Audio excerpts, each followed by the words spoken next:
I'll express my gratitude to this church. I came here about 6 months ago. I moved down to Kyle from up in Brownwood, Texas. But I've been around pretty much most areas of the state in my journey. But coming down to Kyle was exciting for me and wonderful. And the first thing I did was to come to this church that Sunday, and I've been very much blessed ever since. So I'm really thankful to y'all.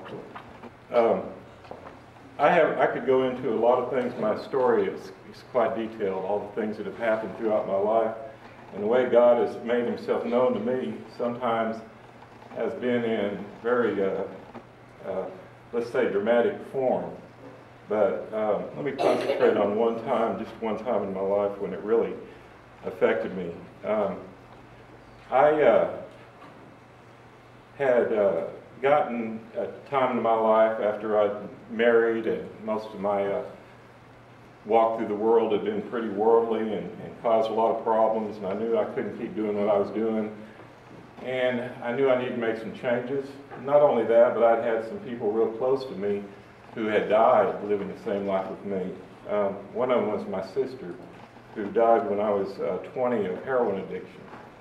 And I knew, if I kept that same kind of life up, I would probably be the same way. I didn't go into treatment then. I didn't go back to church. I went into the military, which really was just a changing lifestyles in a way, but in a way still doing the same thing. But anyway, after I married and I started to settle down, I started saying I need to make some changes. I still wasn't happy, and I had my best friend die, I had my son born, and I was living life. And I decided I needed to go back to school and do something different and try to change my life. And so I did. I went back to get my degree and finish school. And I got to a point where I was working 60, 70-hour weeks and going to school 10, 12 hours a week. And it was just a real hectic pace. And I was a believer. I'd been a believer since I'd grown up in the Methodist Church, and I always had that faith to some degree, but I didn't always live it. And here I was trying to live it, but mostly I was trying to live things my way.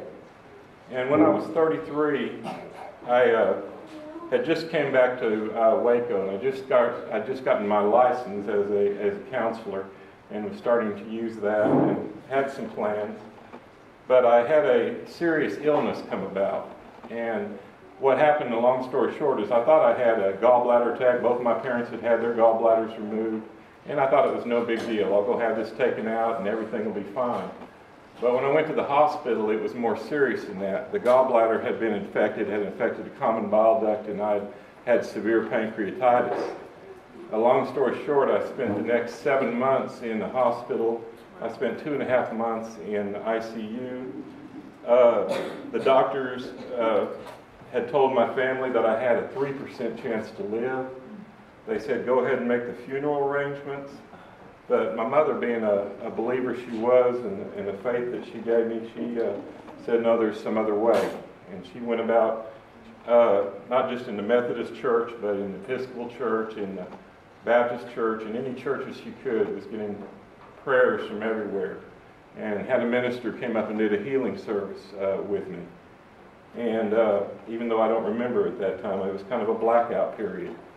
But long story short, I survived it. And I remember when I did have some lucid moments, I remember I was cut open from side to side. They had to let my insides heal from the inside out, so they had to leave me cut open for about 4 months of that time. And I had drains, and I had tubes running everywhere, and I lost 60 pounds, and it was an ordeal. And I remember praying, God, because I had two young sons in, I said, God, if you're ready for me, I'm ready to go. I know I don't want to be in this pain anymore, and I'd like to go. I'm ready for you, but if you could, let me stay here for my sons. Let me stay here and raise them up. And, it's 20 years ago now, just about. And yes, I'm alive today. Yes, it left me an insulin-dependent diabetic. But most of all, it left me a person who knows what God can do in a person's life. And what he's done in my life is wonderful. And he keeps doing things that aren't necessarily my way, but are his way. And I just had an example of that recently. like I said, I came to Kyle, mostly I came to Kyle because I was working right across the street over here at the prison that's real close by. I thought, wow, this is going to be real easy because I don't have to drive in and back and forth to Austin and everything. This will be nice. Well, the job I had, the only thing about it was more an administrative job. You know, he's put me in a lot of different places in the vineyard over the last few years, especially over the last 20 years. And this job was, again, it was more administrative. I wasn't getting to witness to people. I wasn't getting to talk to people so much as I was pushing paper. And he said, no, I want you back working in people's lives.